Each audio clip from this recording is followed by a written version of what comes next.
All right. Good evening, ladies and gentlemen, and welcome to our free webinar session for tonight titled Rally or Reset, the 2026 Market Playbook, organized by Walford International and in collaboration with CLSA. So, as we are going into the new year, the market has been showing mixed signals, as you guys know. Some signs point to possible growth, while others suggest things might slow down. Because of this, many of investors are asking, how should we prepare? What should our plan be for 2026?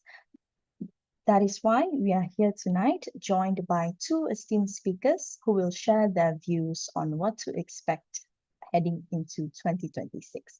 My name is May, and I will be your moderator for tonight's session. Before we begin, I would like to add a tiny bonus for you guys. If you stay focused until the end of the session, we will have a interactive quiz where you will have the chance to walk away with 100 ringgit worth of touch and go e-wallet reload pin. And so don't miss out on this chance, all right?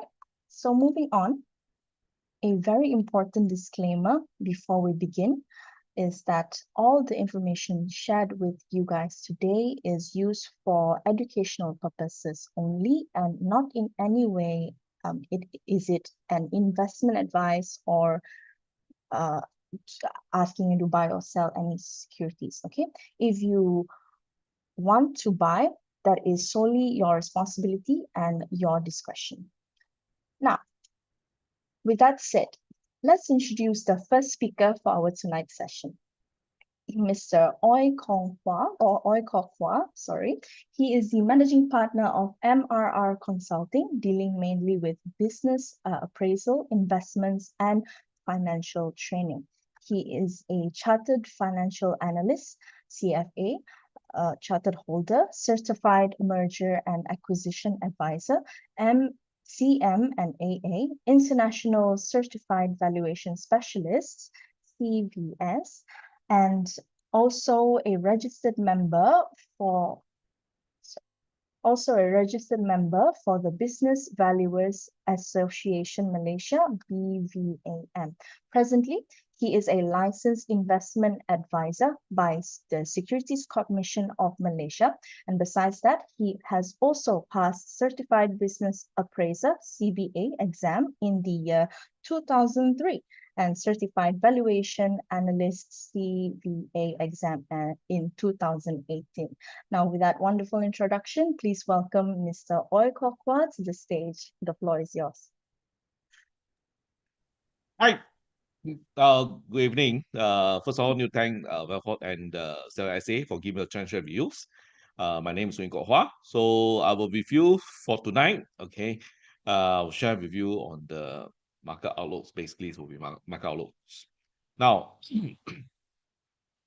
so we start the session right now. Okay.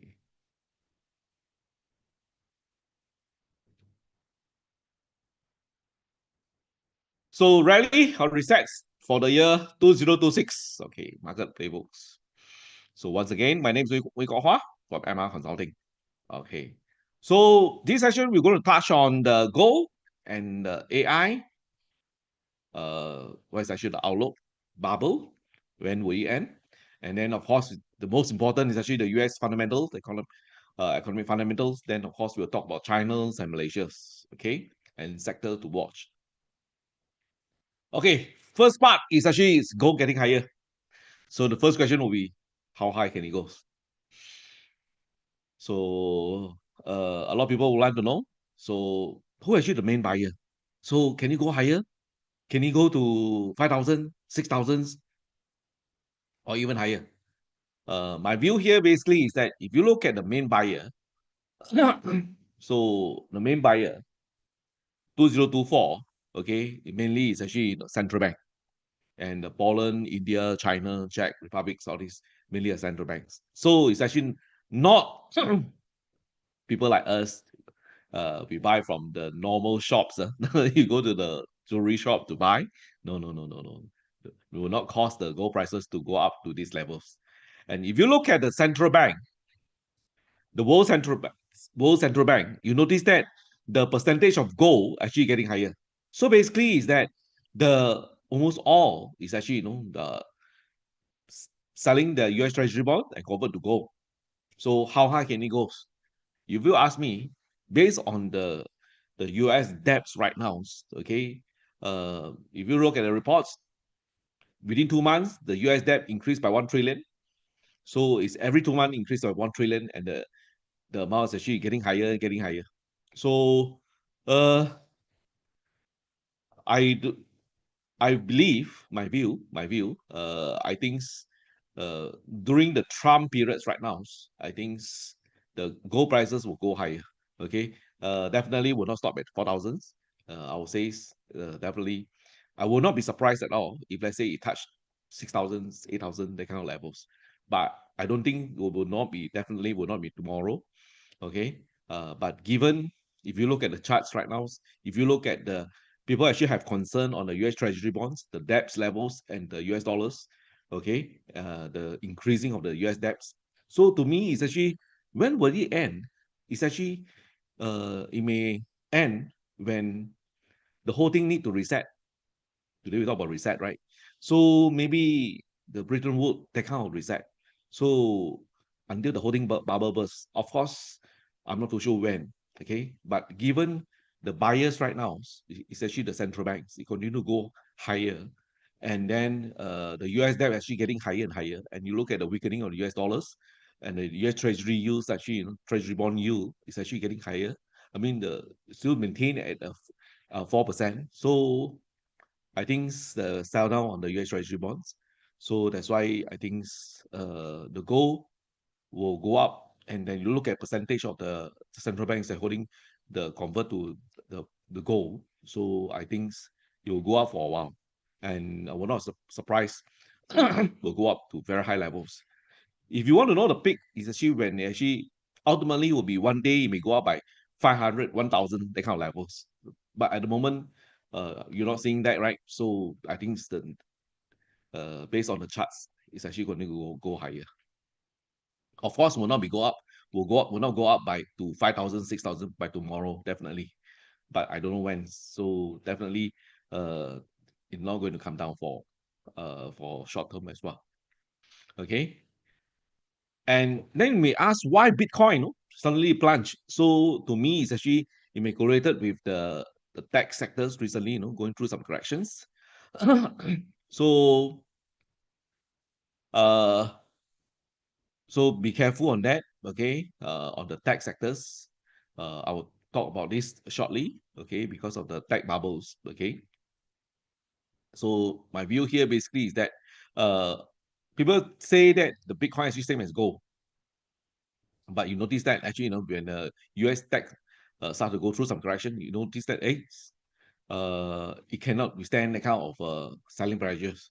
So to me, is that uh, at the moment, I think until the holding stabilize, I think the technically is actually showing some corrections. Now, as I mentioned to you that the bond yield remain high at 4%, the US Treasury bond yield. Okay, so Malaysia, and this actually double A plus. Okay, so if you add on to the credit default swap, okay, so actually uh US is actually the is BBB plus. Okay, that's the reason why you notice that Malaysia government bond, even though it's A minus, actually Malaysia government bond yield is actually 3.5%.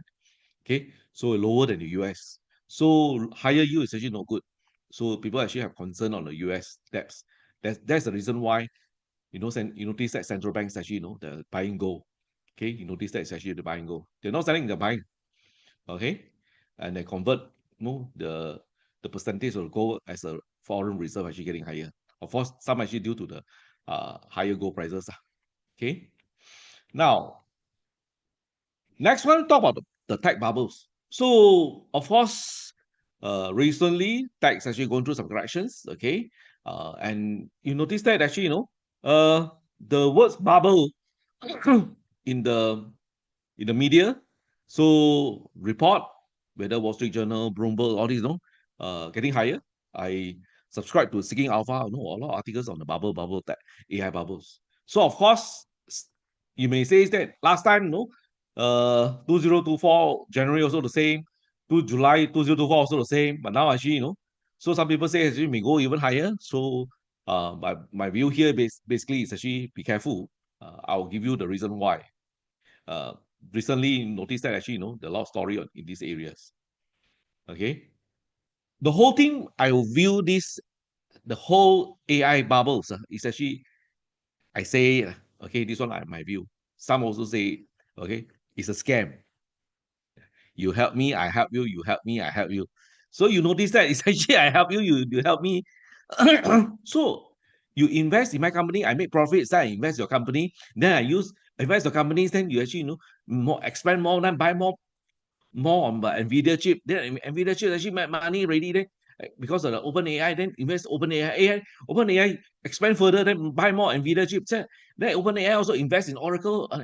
So basically, is the whole thing is actually a scam, no? The key part basically is that you notice that the depth levels is getting higher. That's the reason why.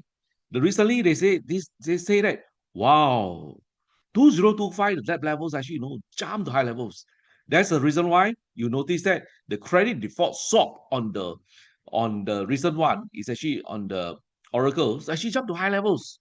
The credit default swap, that means it add on to the swap rates.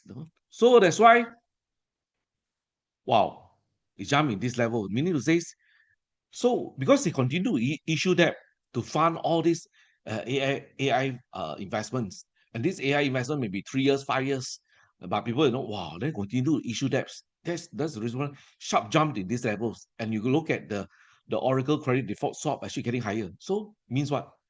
Oh, and then this actually, you help me, I help you, the kind of the scam, you know. So if you think that the 1MDB or MBI, the kind of scam, so basically this scam is even even larger. So of course there were concern because these are all huge money involved.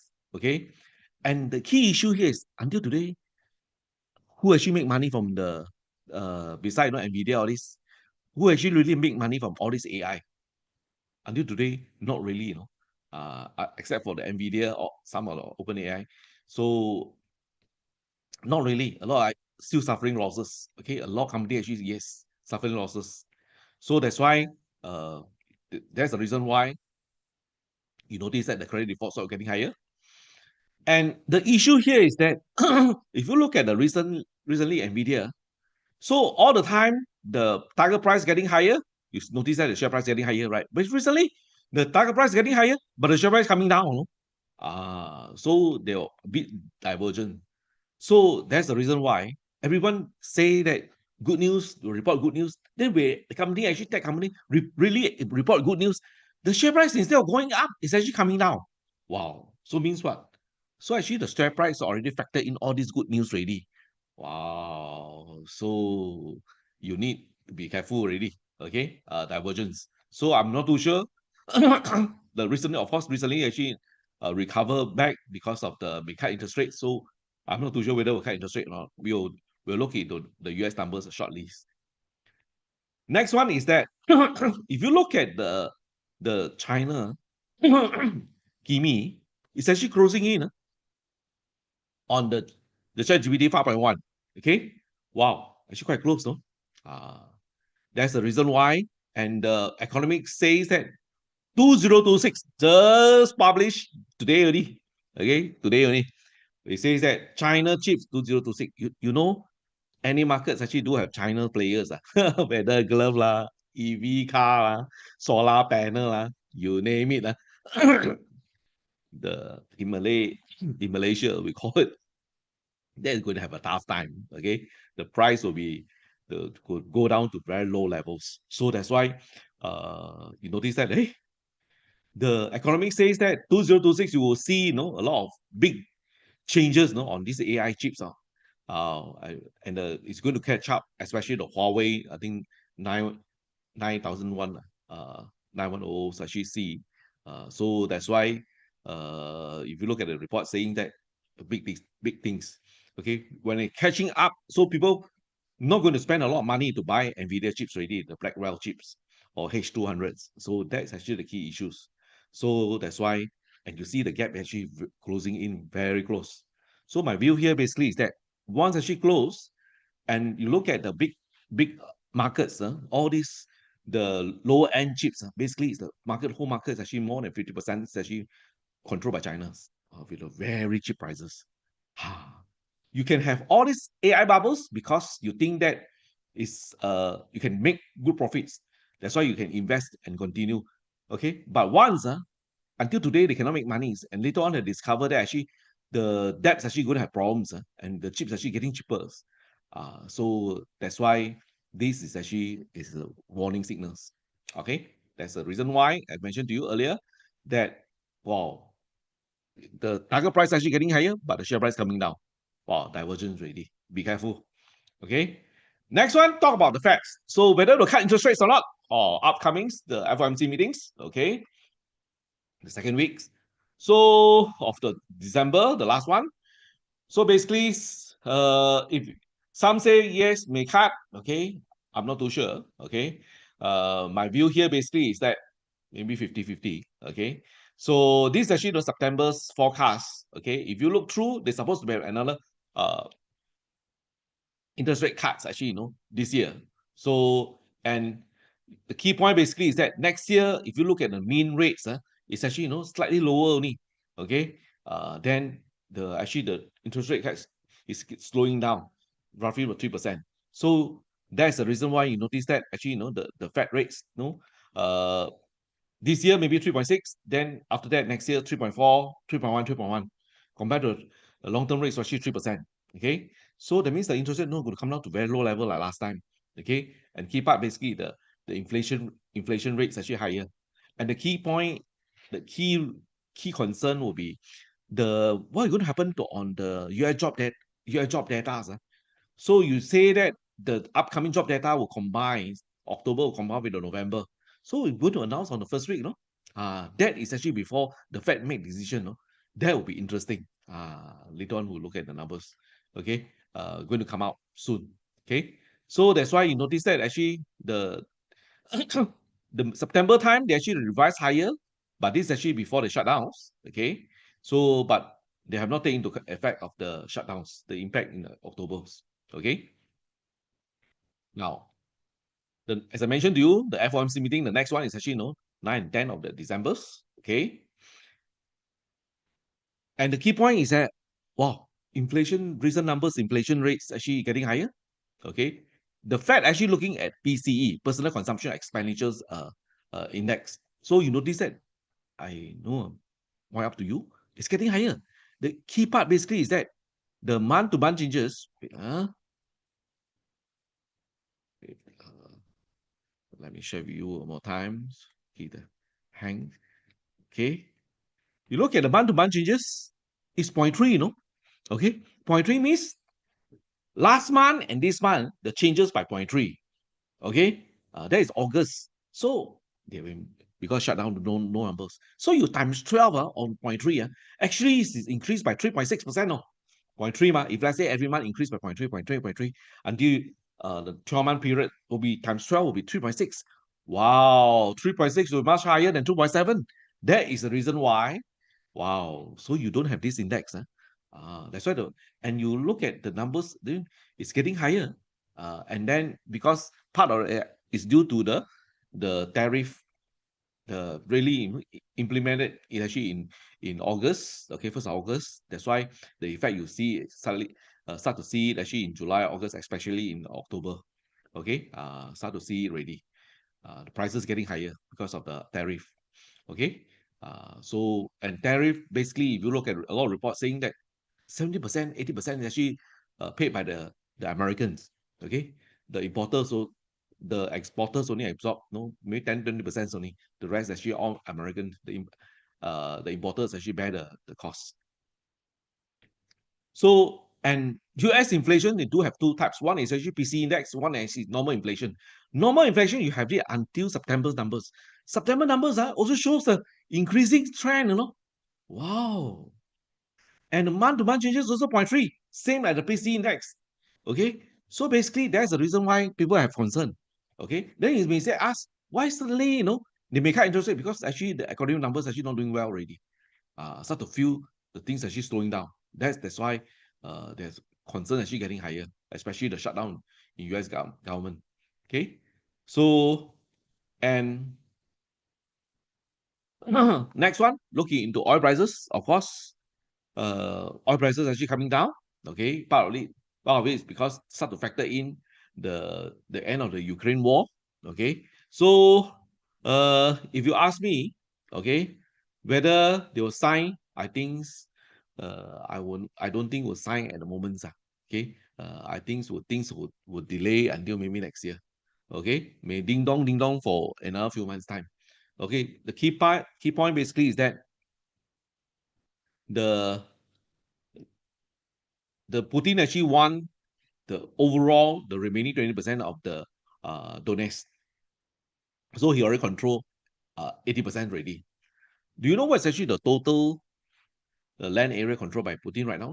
It's actually, Zaporozhye, uh, Kherson, Luhansk, and Donetsk. All together, 20%. So the Russian already control, roughly, the size of it is actually equivalent to one Semenanjung, Malaysia. Okay, so the whole Donetsk is roughly about 26,500 actually, hectares. So, and then the 80% is controlled by Russia. So that means it's actually remaining 20%. So you just count, and every month actually they increase by 600. So basically, they continue to go higher. Okay, because Putin says actually he need those areas. Okay, then they need the whole Lohas and Donetsk. So for Zaporozhye and Kherson, actually, you will just stop at what actually they fight. So basically, what the US actually tried to pressure actually Zelensky is actually ask him to sign all this. So to me, it's actually when they sign all the peace agreement, then the oil prices will come down already. Okay, but I don't think we'll go down to very low levels. So roughly maybe around 50, 60 levels. So because the whole thing's actually, is actually over already, the whole Ukraine war. Now, if you look at the US dollars, during Donald Trump periods, 1.0, the US dollar index actually dropped to 90. Okay, but right now it's actually recently dropped to 90 something, 97, then recover back to 100. Okay, but you notice that actually dropped already. In general, you look at the charts actually right now, it's trending lower. So people have concern of the US Treasury bond, the debt getting higher. Okay, so then people sell Treasury bond, sell US dollars. So that's why you notice that our ringgit actually getting stronger and stronger. And our second finance minister says actually our ringgit actually next year may go below four.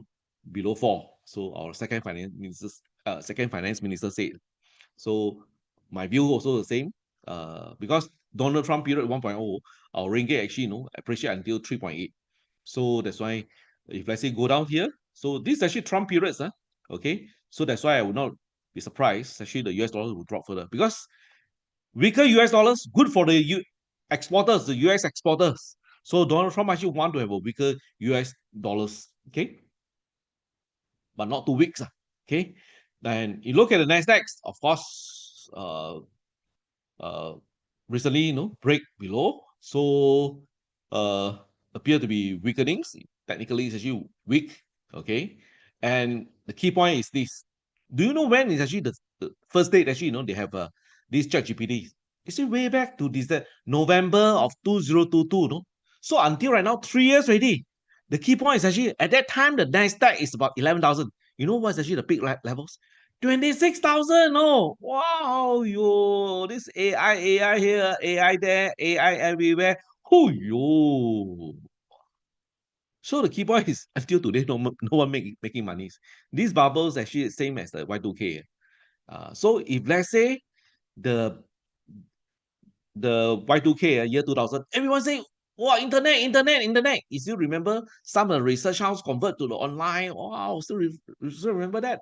Wow, what happened to all these research house that turn into the online? Disappear already, right? So in the end, we just live with the internet, right? And then at that time, the Intel, the peak is actually 150, right? After that split, it's actually 175, right? What happened to Intel after that? Wow.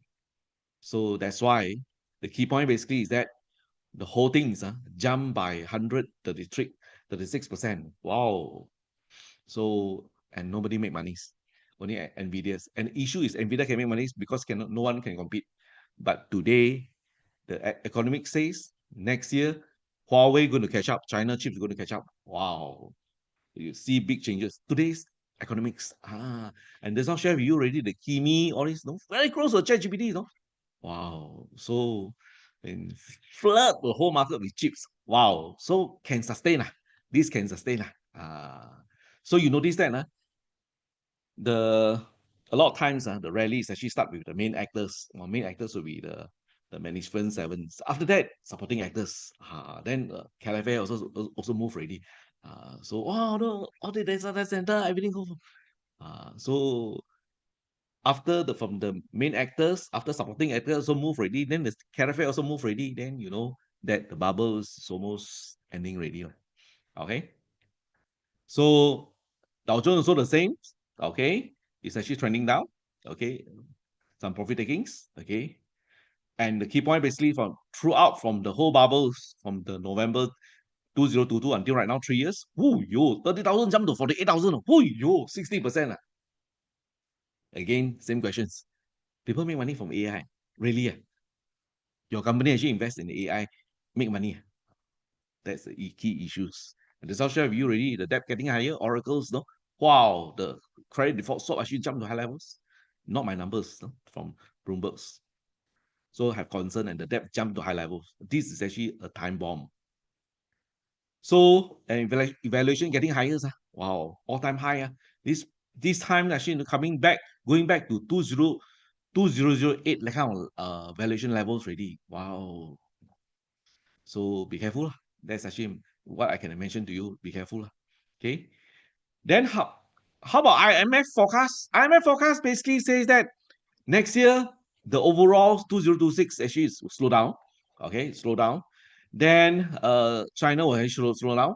US actually at that times they forecast actually will increase. This year actually slow down then to 2%. The next year actually 2.1. So you must remember. So whatever I mentioned to you just now, basically is that the US fundamentals do have problems, but US some problem, but not really, may not drop into recessions. US fundamental remains strong. However, we'll go through some profit taking. So to me, it's actually 10%, 20% in market corrections, especially like high valuation US. It's actually normal. So don't get too concerned. Okay. So please take note, US fundamental remains strong, not in recessions.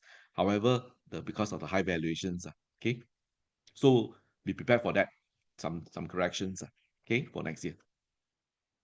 Then China's, they forecast actually 4.2. Okay, this year actually 4.8.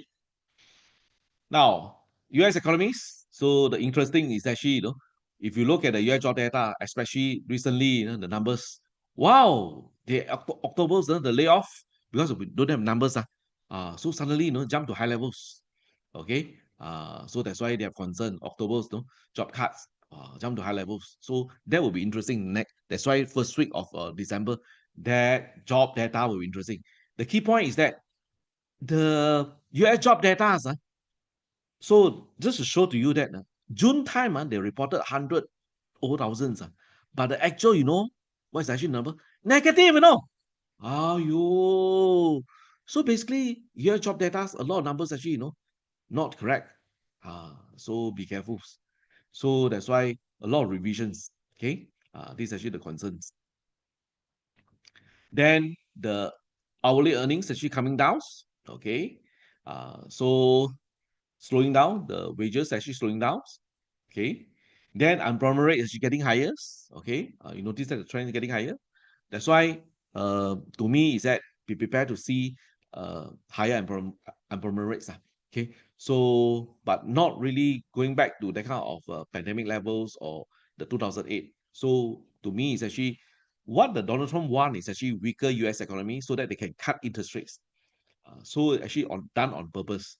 So um, so that weaker US economies so that interest rate can come down. They save on the interest cost that they need to pay on the US Treasury debts. Because US Treasury debts is actually coming to 37, 38 trillion already. Every 2 months increase by 1 trillion. Every 2 months increase by 1 trillion.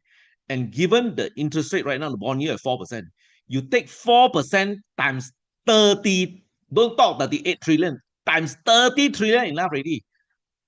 30 trillion, assuming all the new debts and old debts all continue renew at 4%. So 4% times 30 trillion. What is actually the interest cost? 1.2 trillion, no. 1.2 trillion, no. 1.2. Do you know what's actually the income of the US government? 5 trillion only. So, in Malay, dia punya income 5,000, kena bayar interest 1,200. It means the income is 5,000 and they need to pay on the interest alone 1,200. Wow. Can sustain. If let's say your income 5,000 and you just need to pay interest on your credit card borrowing is actually 1,200, you can survive. Wow, that's the reason why the debt's getting higher and increased by 1 trillion every 2 months. Wow, that's why people have concern on the US Treasury bond. They have concern US dollars. That's the reason why gold getting higher. So that's why you notice that actually US really have problems. Okay, the internal problem actually is big. Okay, so you notice that actually the layoff. So versus actually the job reported and versus actuals, you notice that the Byron period is actually almost 1 million different one. So that's why a lot of times the job data that actually they reported not the real one after the revision. So you notice that it's actually 1 million. So you ask me, Mr. Wing, so everyone pay attention to the December. This job data may be fake one or not. Maybe fake one again. I also don't know. So that's why don't disappointed. Maybe fake one again. So you notice that. That's why it continue to create the kind of impression. Then wow, everything good, everything good. That's why job higher, but the unemployment rate is getting higher. No, if you say your job data very good, why your unemployment rate getting higher? That's the reason why. Okay, that's why key point basically is that you notice that the growth rate actually coming down. Okay, no doubt the third quarter actually we don't know. So but based on the because shutdowns, so definitely do have impact on US GDPs, definitely. Okay. And the key point basically is that sentiment trending down, no? The US economies. Wow, people have concerns. Okay. Then of course retail sales because of higher prices. Okay, this is actually until August. So we'll wait and see the upcoming numbers. Okay. So PMI numbers actually slowing down. Okay. So basically is that the overall the below 50 means contracting. So overall actually economy is actually not doing well. Then industrial production only growing. Trump period you notice that it's positive, not like the Biden period is negative. So that's why with the tariff actually US economy is doing well. Okay, because force some production going back to US, so it's cheaper. That's why the industrial production overall is okay, but actually not really jump to high levels, but it's positive lah. Okay. Now talk about China's. China's also going through some corrections. Okay.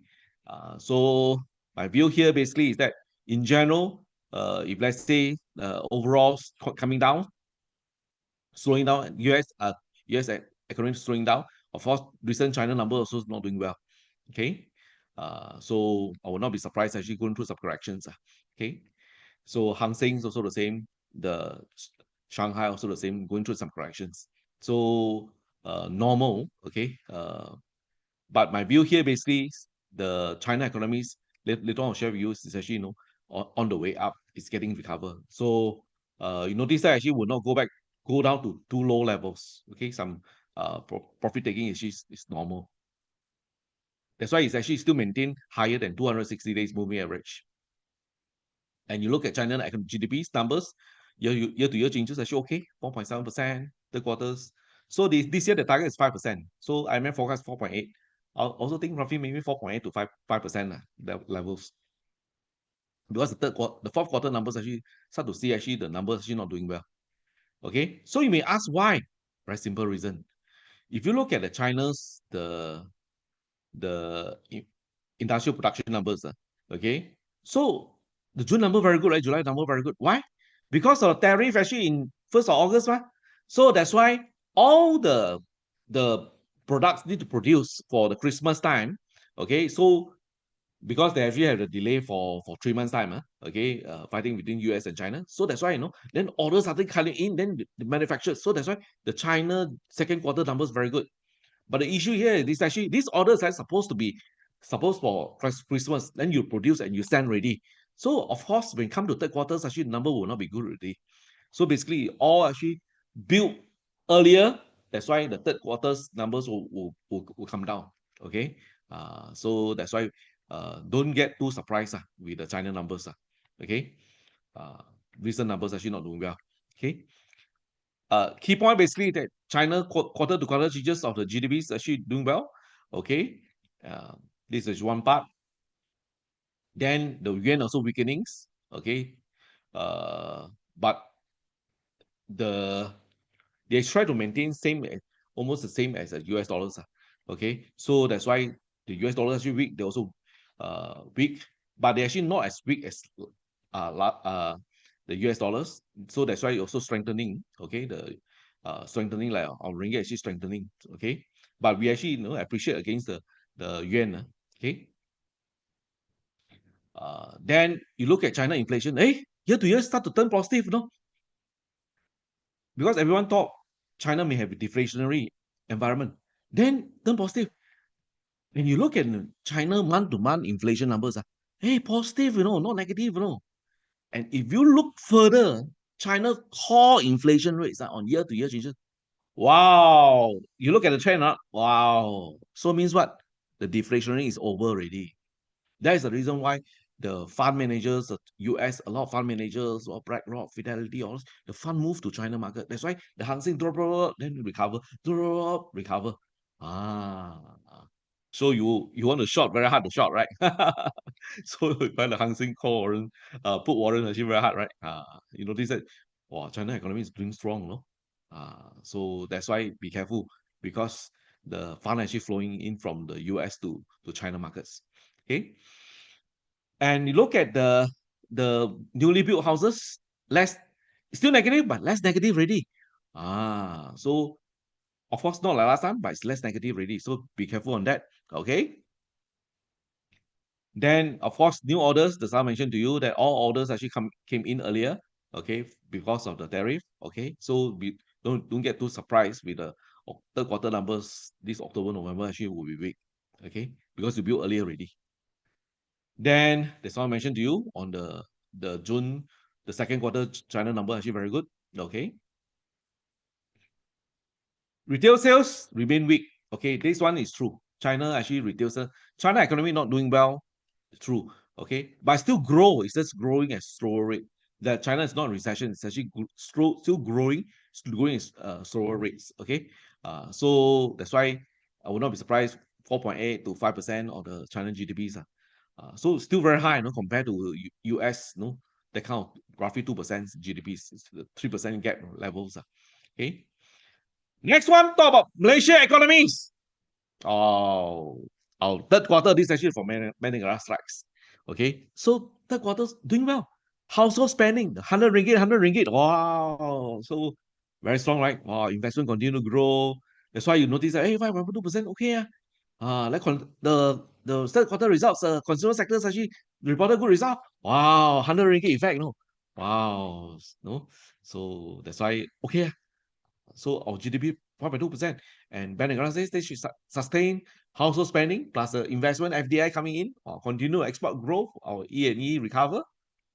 So now, I ask you, which sector will do well? Okay, now you notice or not? The higher positive one is actually construction. Construction go okay, then property will be okay. Construction okay, right? Compared to the rest, right? Now the important part is this part.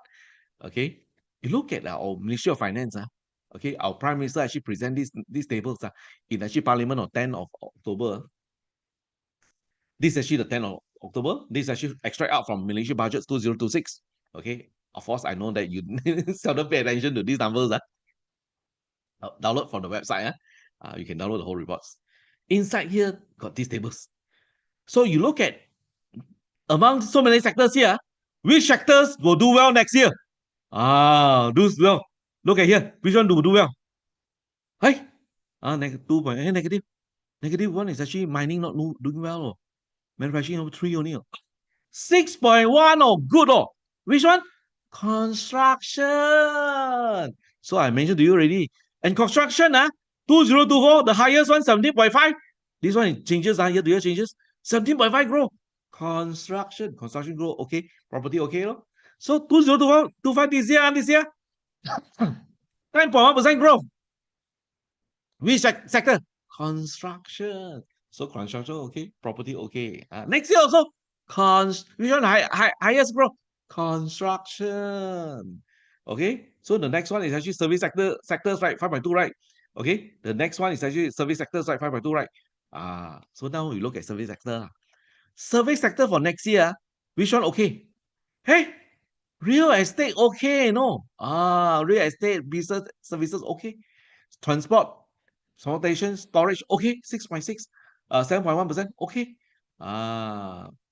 Retail, trade, wholesale, okay, 5.2, 5.0%.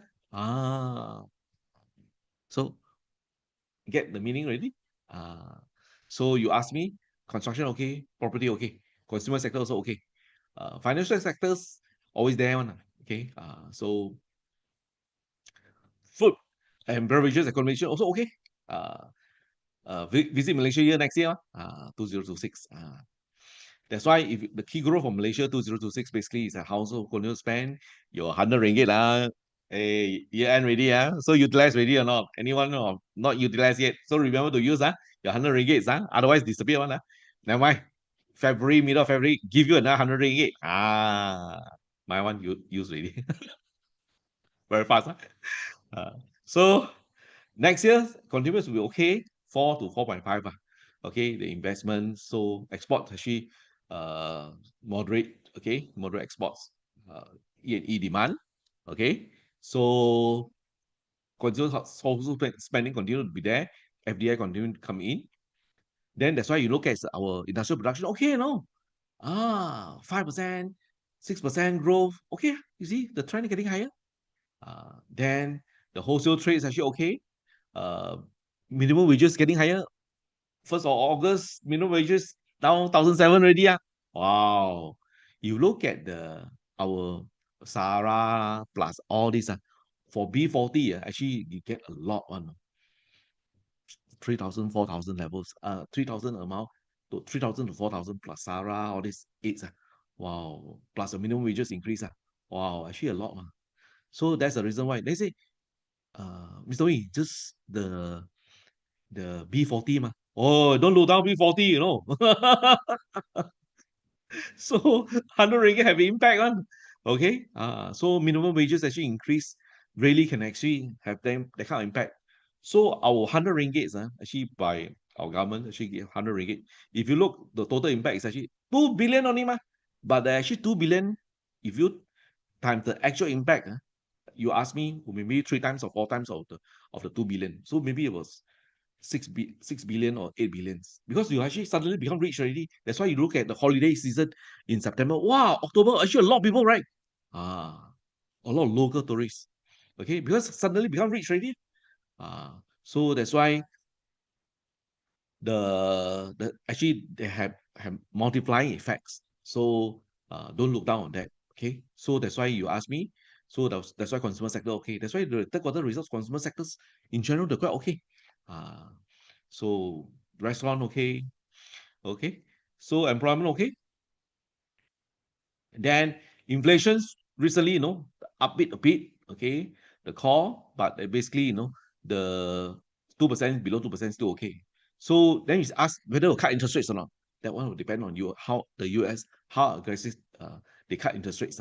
Okay, given the kind of high inflation in US, I think they may not cut interest rate that aggressively. That's why the December month will be crucial. The upcoming FOMC meeting will be crucial. Will decide. Then in general, the inflation still okay. Then the US, the Malaysia recent inflation is actually 1.3. Okay, so basically below 2%, I think our Bank Negara is quite comfortable inflation. Okay. Then that's why whether we'll cut interest rate next year. So if cut interest rates, of course affect banks. That's why the bank result, the recent one not so okay. Then almost the end already, still a lot actually not announced the result yet. The result may not be very good because of the 6th of the July actually cut interest rates, right? So that's why the cut interest rates bad for the bank. Third quarter results. Okay. You notice that the result not so good. Drop a bit. So if let's say the Fed actually not cutting interest rate that aggressively, I think mainly will depend will stabilize for a while. Okay. The recent cuts basically preemptive measures to cushion down the economies. So because you notice that actually a lot of other sectors results actually not doing well. So that's why you must understand, okay, not everyone actually like consumer sectors or property sectors. So the other corporates are actually not good. Okay, so we do have an impact from the tariff, the US tariff. Okay, so that's why there's a preemptive measures by the Fed, by the Bank Negara to cut interest rate on the 6th of July. That's why this actually to show to you that actually the Bank Negara actually did not actually disclose these numbers for third quarters, but you notice that actually we do have the the foreign funds, the non-residents, they're coming in on second quarters. So I believe that maybe the foreign fund based on the Malaysian government bond yield, I think they also continue to coming in. Okay, of course we do have outflow by residents, but basically, luckily we do have the FDI coming in. Okay, continue to come in to have investment. That's why Malaysia attract a lot of investment coming in. Okay, so which is good. Okay, ringgit continue to strong. Okay, then of course if you're exporter, ringgit continue to be strong. Then of course you're not happy. So that's why the results some actually affected by the strengthening of the US ringgits. So exporters actually worried because of the strengthening of the ringgits. Okay, so that's why some actually importers happy, then of course exporters will suffer because of the strengthening of ringgits. So if you look at corporate results, some also show these things. Okay, so especially translation gain and loss are due to the exchange rates difference. So I mentioned to you earlier, when the second financial minister says next year will be below 4. Okay, so Donald Trump periods you can see over here is 3.8. So don't be prepared that ringgit may strengthening to 3.8. Okay, you ask me will happen or not? Maybe. Okay, maybe even lower than 3.8, also possible. Okay, so that's why you look at here. The recently, the Malaysia bond yield is getting lower. US bond 4%, right? And they are A minus, right? That's how I share with you. The credit default swap you add in is actually BBB, right? So you look at Malaysia government bond, it's actually A minus, no. While our yield lower than US means what? People buying Malaysia government bond. So that's why the foreign fund coming in. UOB KN says one, no, I say one. UOB KN says that some of the foreign fund may actually go into equity market. That's why they're bullish on the equity market. So possible. So that's why it may go into property. It may go to the uh the the stock markets. That's why you ask me, it's normal. Okay, it's normal. Normal means what? Normally markets will do well from the October, December, after that going up to next year's maybe March or April's. Every year also the same. Okay, so normally you buy around these periods, then actually you sell in January. I mean in March and April next year. Okay, so that's why the last two slides, basically to share with you that a lot of quite a number of the analysts says that this year target year end 1,007. Wow. So now 1,006 possible. The last towards the end, another 1 month time, push up to 1,007 also possible. And key point basically is that the last slides, you can see that last time it's actually Najib period is actually 1,009. Remember the 2018 election, right? So now it's actually, if let's say this year end 1,007, next year will be 1,007 onwards. Okay, so my view here basically is that in Malaysia stock markets, every 10 years, need to have at least 2 times of a bull markets, at least 2 times. So that means every 5 years, at least 5 years or 6 years, possible to have a one big rally. So last rally is actually when? In year 2020, right?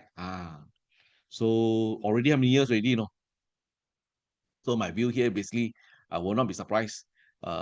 Next one will come in the next 1 or 2 years. So give me about 2-3 minutes to share with you. Do you want to know when will be the election or not? Okay. So to share with you the elections for next year, you want to know, right? The election for next year. So now we actually know when will be the election dates for the next years or the next. This actually from the age, okay, not my numbers, the age. The age actually come out these numbers. I like it so much. Why? Because they says that they actually says that the Malacca elections will be 26th of December 2026. Then they calculate from there. So my point is actually ask you to focus on the Dewan Rakyat. When will be the last date? Mandatory dissolution is actually on the 18th of the December 2027. Remember this date, our Dewan Rakyat. So basically from now, another 2 years, no. So every country have elections. When they have going to have elections, they're going to have the market will be good. So that's why I mentioned to you, these 2 years, market will be good. Then if let's say you want to know, Mr. Wee, so when will be the election date? Now we want to know when is the election date, right? Okay, now. So remember, the date of the parliament dissolve, mandatory dissolve, is actually on the 18th of December 2027. I repeat, 18th of December 2027. So what is our ruling? The ruling says that 60 days from this date must have election. 60 days on the 18th of December 2027, right? Then look at here. So then it means it will be 2028 already. So Kongsi Raya only 2029, 230 and 31. Kongsi Raya. So basically 2028 still don't have Kongsi Raya. So don't have Kongsi Raya. So 18th of December 2027, 60 days will be what? 18th of February 2028 lah. So boleh It can Cannot because of the puasa month puasa month. 26th of January 2028. The first day will be puasa already. The second day will be puasa already. Puasa. Then 18th of February sure cannot have election. That will be the last day of the election. So then 26th January can 2028. Chinese New Year don't know where got time for Chinese election. So must be before 2028 January 26. So for those actually have our Prime Minister WhatsApp, WhatsApp him so that after these seminars actually with the date will be before before 26th of January 2028. Okay, just kidding Okay, basically this actually rough calculations. Definitely you cannot have the election actually during the Puasa months. So then before that it's actually Chinese New Year. So definitely election will be before the Chinese New Year's January 2028. So and the key point basically is that the parliament last day is actually 18th of December 2027. And the key point basically is this is actually mandatory dissolutions. Okay, this is based on the age calculation. Very good numbers. You can actually take it and share with your friends. Okay, so that's all my presentations. Okay, pass back to Wellford. Okay. All right, thank you so much, Mr. Ooi, for that insightful sharing session. So now let us introduce the next speaker for tonight. Let me share my screen. All right, so our next speaker for the session is, sorry about that, is Mr. Zac. He is currently the head of equity derivatives desk in CLSA Securities Malaysia. He has stints with several financial institutes in Malaysia for the past 13 years and has extensive experience dealing with derivatives of various asset classes such as equities, FX, interest rates, and commodities. So with that introduction, please welcome Mr. Zac Chooi to the floor. Thank you, May. Thank you, everyone, for dialing in again on a rainy weekday night to our event. So yeah, and also thank you to Mr. Ooi just now for a very insightful sharing session. Right. So if without further ado.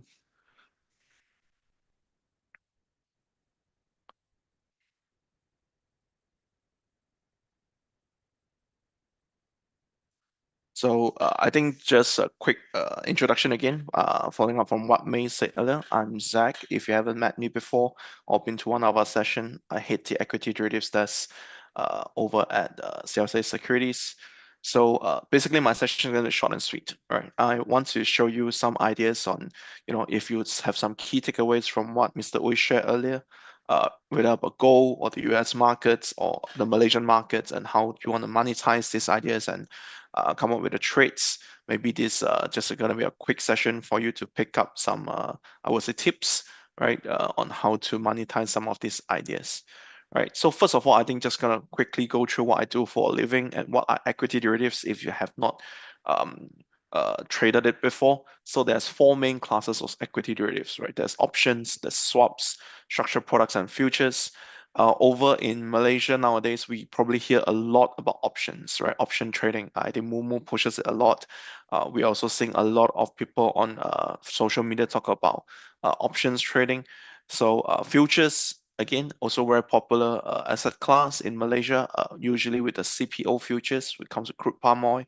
Swaps and structured products in Malaysia, it's more attuned to institutional and high net worth investors. So some of you may have come across these products as well. So those are under our purview under equity derivatives as well.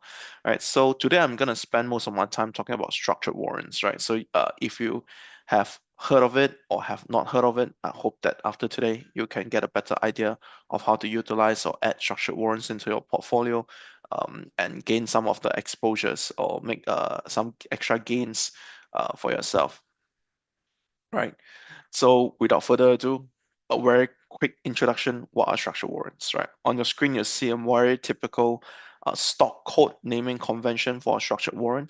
So sometimes when you go to on your trading apps, you type in your stock, you'll notice there's a lot of tickers that come up. For example, you type in Gamuda, you'll notice that besides the Gamuda mother share, there's a lot of tickers that come in with Gamuda-C 87, C91 that comes out after your mother stock. So that's what a structured warrant is, right? Some key features of a structured warrant is listed on Bursa Malaysia. It's actually on the main board, right? It gives investor leverage returns.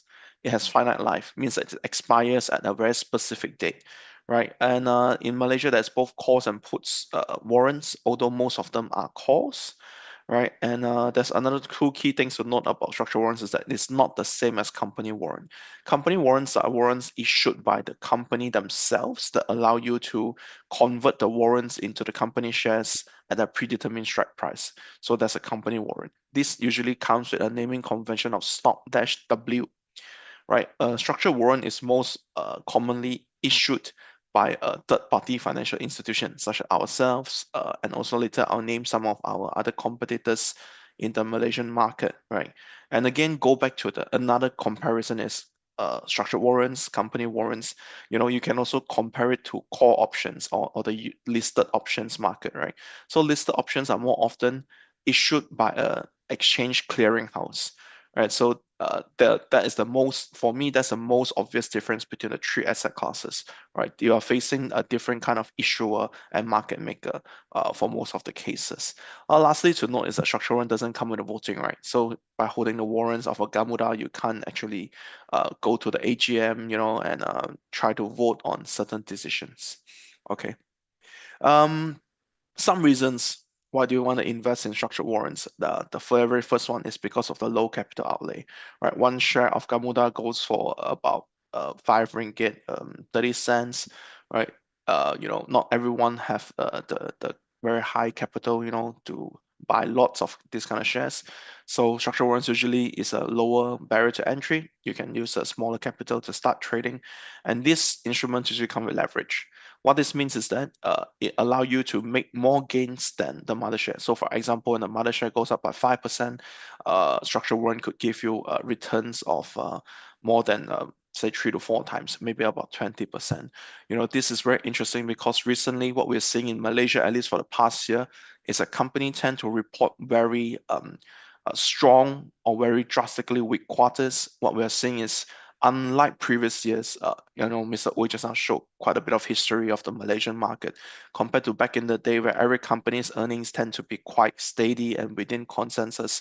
We are seeing a lot more surprises in the stock market this year. I'm sure, if you follow the edge, you simply go to the edge, you have noticed that a lot of companies, at least for the past few weeks, have either come in at way above expectations, best quarter ever, or some of them has come in way below expectations and suffering basically they're the worst quarter ever reported, right? Situations like that, we have seen the share price move by a lot, so more than double digits, right? 15% returns, negative returns.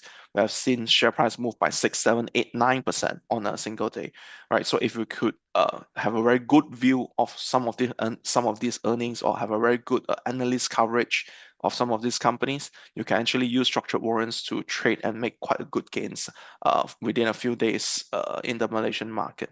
Lastly, I think something to highlight also is structured warrants tend to be quite liquid. I can't say the same of every issuer, but for CLSA at least, we are currently the best liquidity provider in Malaysia.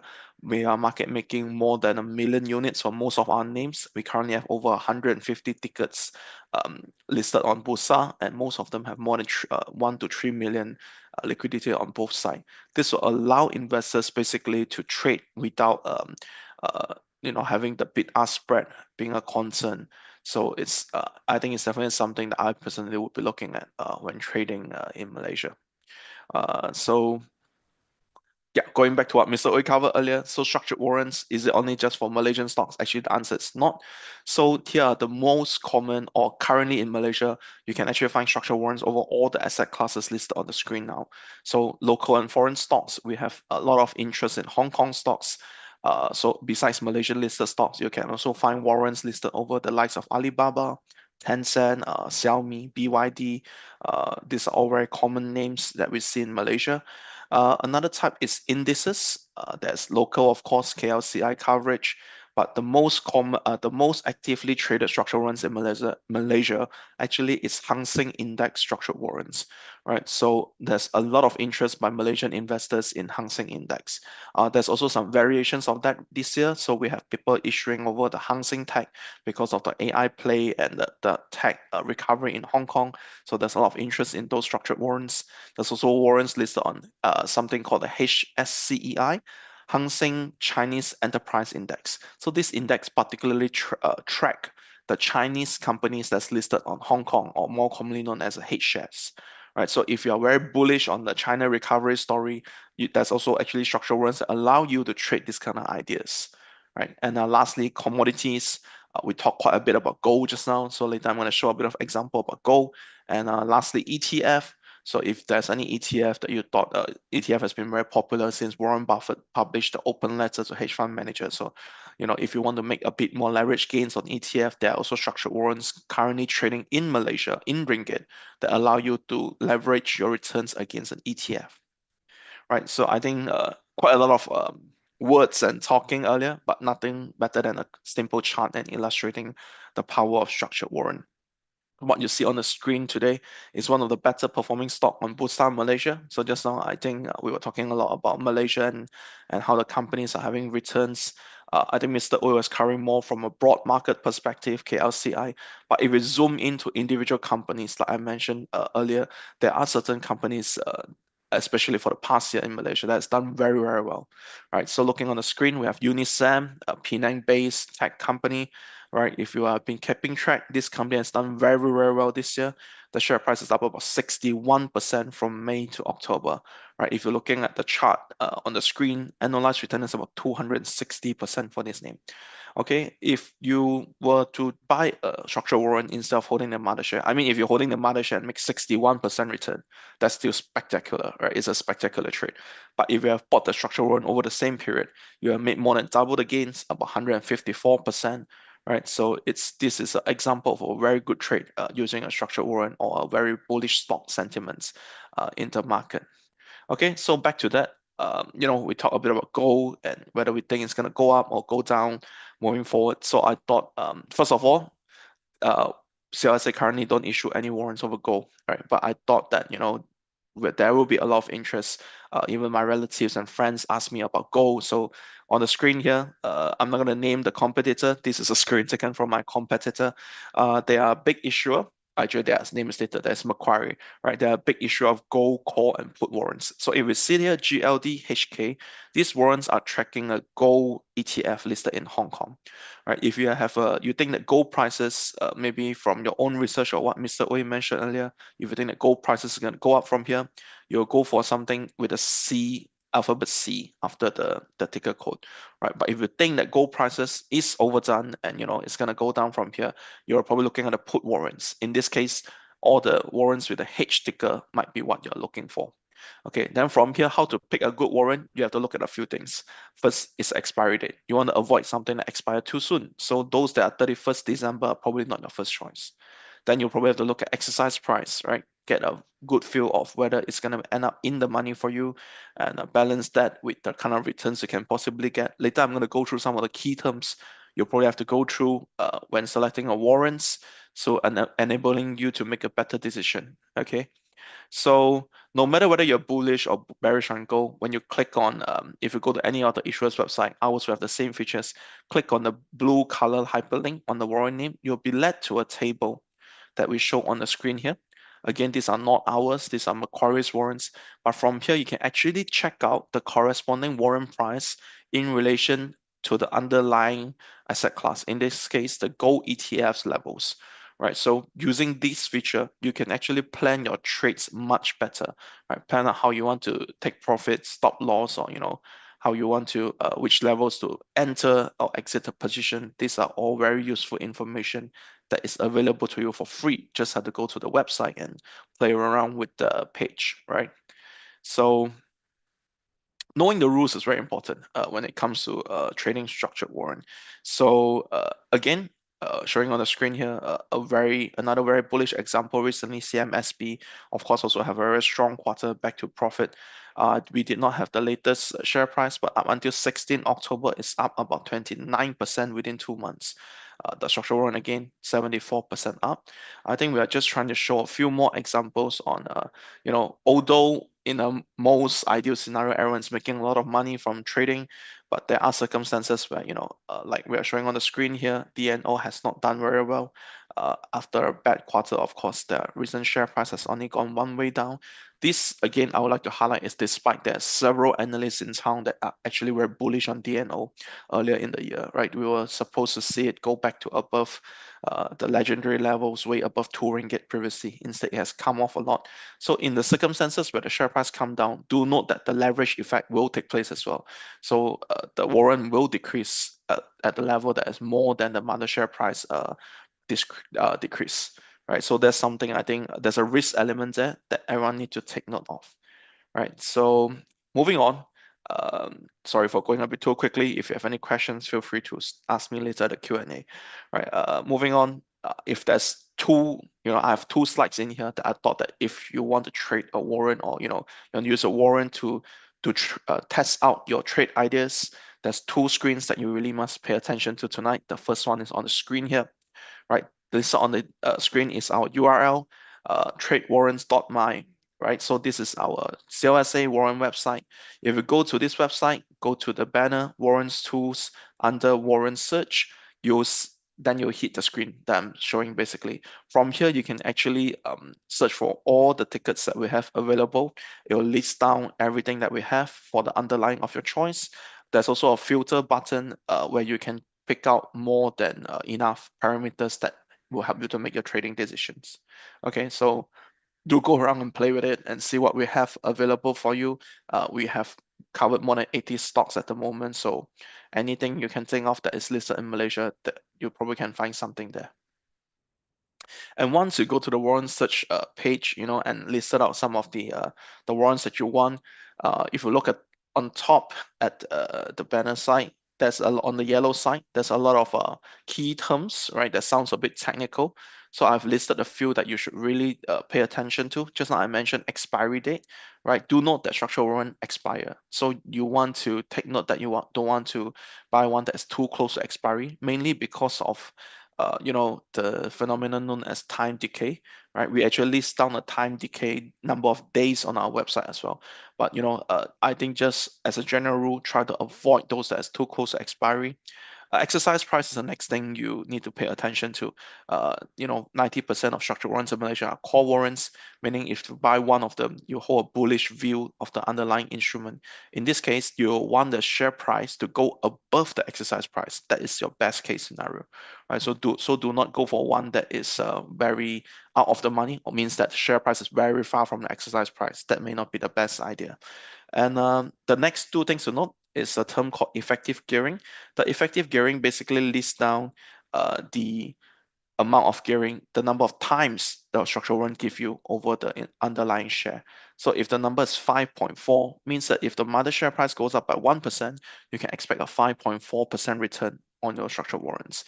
So if the mother share price, of course, go up by 5%, you can expect something closer to that 25% return on your structural warrants. So that is the gearing effect that the instrument offers. Another thing we need to take note of is something called a sensitivity.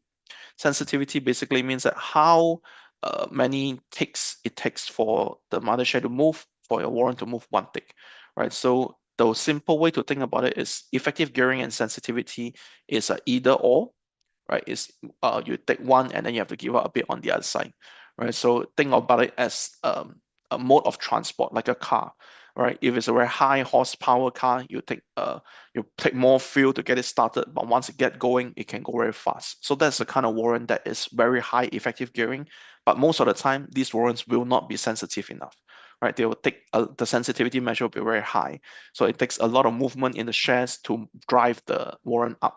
So the opposite is true. So that's like made something like an EV, right? It doesn't take a lot of fuel, or it doesn't take a lot of energy to get it started. 0 to 100 is very quickly.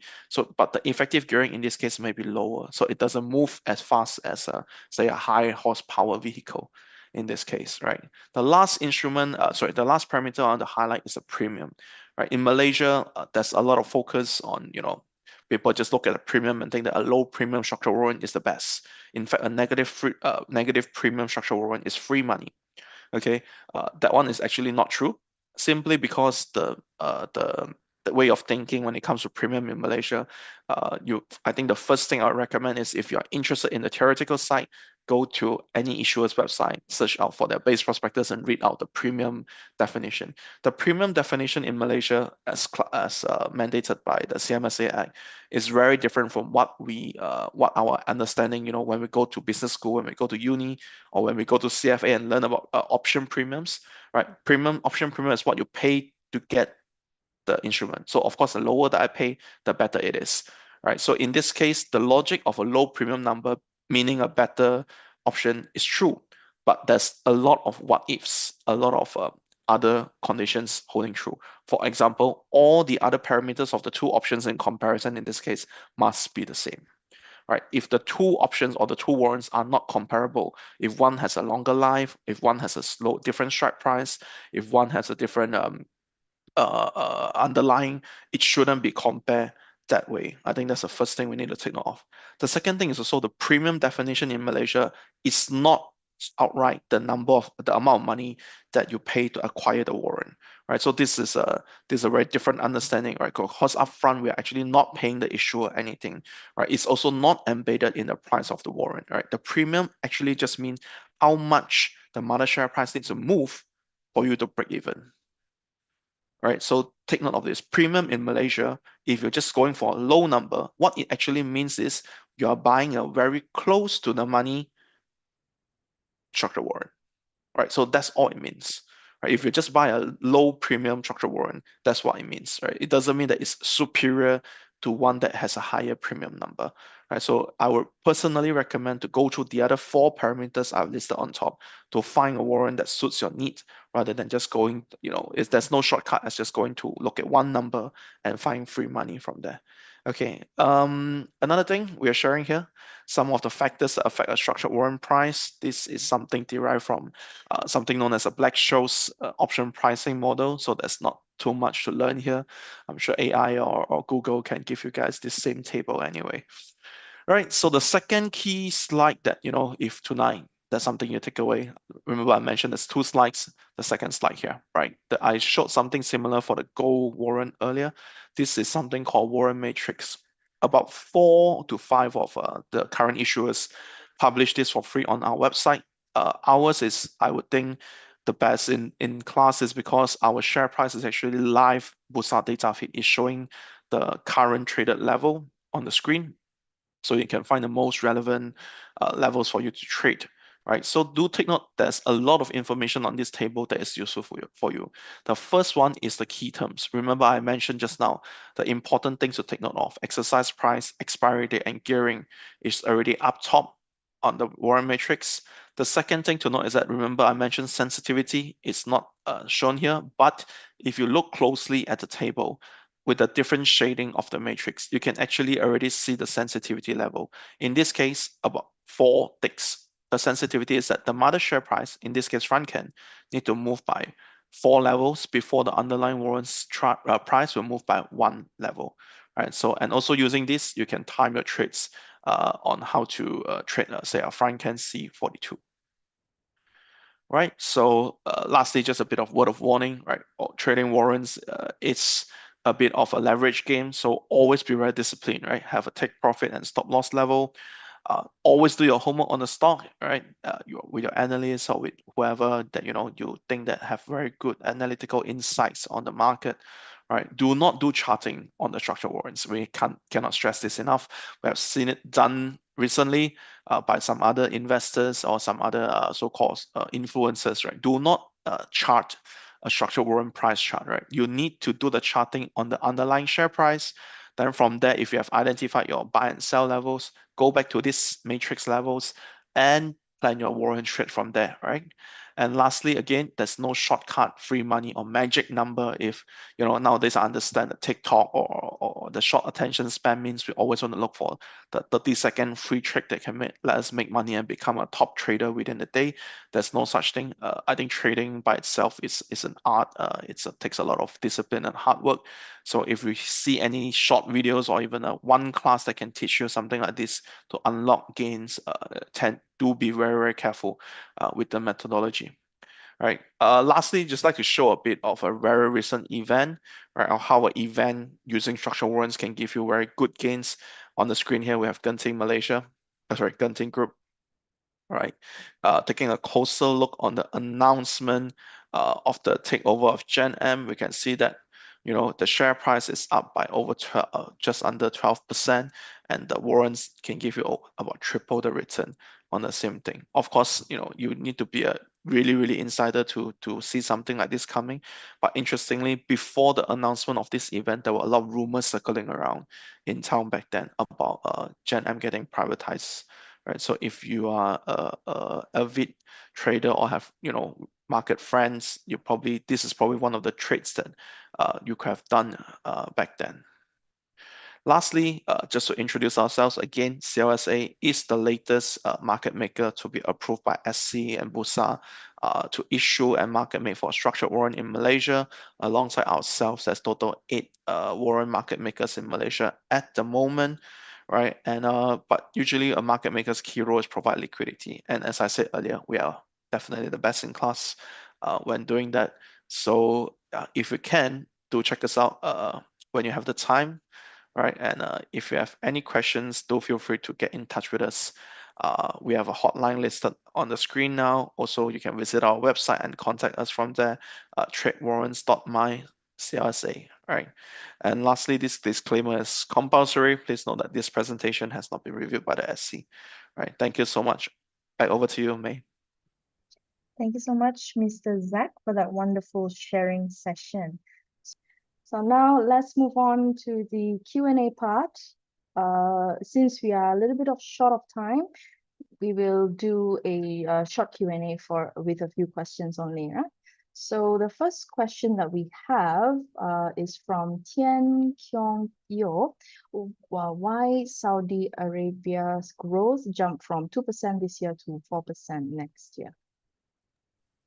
I think the key point is they actually leave their exports exports. That means you can export more. So that's why increased supply of the oil. That's why cause the oil prices to come down. So that's why they sell more oil. That's why the GDP actually going up. All right. And the next question, how do you guys see the US AI related stocks? Is that overvalued? The I mentioned to you earlier is actually yes, overvalues. So that's why be careful. That's actually my main part. That's how I mentioned earlier. Be careful. Okay, thank you. So next question, why might market sentiment cause a broader tech sell-off, even if the underlying fundamentals of a company are solid? The key point is the some prices already factor in the good fundamentals. And now it's actually all growth investing. So growth investing means actually, as long as you have the growth rate, then you can continue to have a high PE. But the moment actually the growth rate starts to slow down, then the PE will come down already. That's why if you cannot have that kind of earning momentum, actually cannot catch up with the PE, then the correction may come in already. That's why it's not so much on the ultimate earning, it's actually the earning growth cannot continue to grow higher. Let's say you say that the PE 50 times is fair. So that means you're talking about the earning growth from now this year to next year is 50%. So then you say 100% of the PE is actually fair. That means you're talking about this year earnings compared to next year earnings actually 100%. Grow by 100%. So if let's say the earnings cannot grow at high earnings, that high percentage, then the PE may come down already. The sell down may happen already. That's why and the issue is that when the company getting bigger and bigger than Nvidia, to have that kind of earning growth, is not easy already. As given, the Nvidia right now, the market cap of 5 trillion is equivalent to Germany total GDP. One company, Nvidia, the market cap is equivalent to one Germany whole total GDP. You think can sustain? That's my key questions. All right, All right, thank May, you. if you don't mind, can I pick a couple of questions I see Yes, on the sure. warrants? We got a question here, I think quite interesting. The investors doing a sell call and sell put in US market. Can an individual sell call and put warrants on KLSC? So the short answer is no, right? So at the moment the investors can only buy call and buy put from us. The selling part is done by market makers.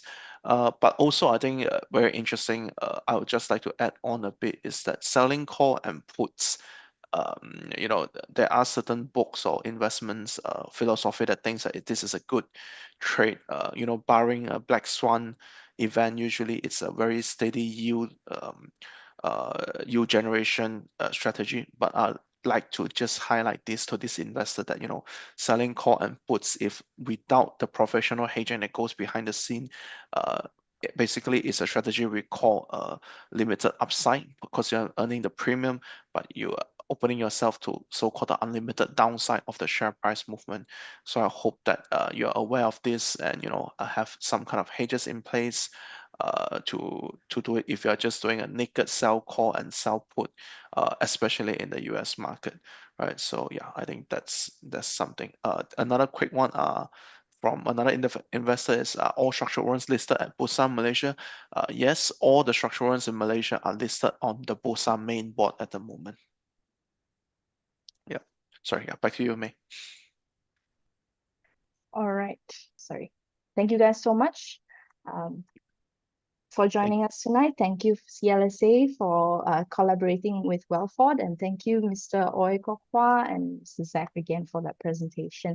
Congratulations again to all the winners. See you guys in the next webinar. Bye-bye. Thank you. All right, thank you. Okay, see you again.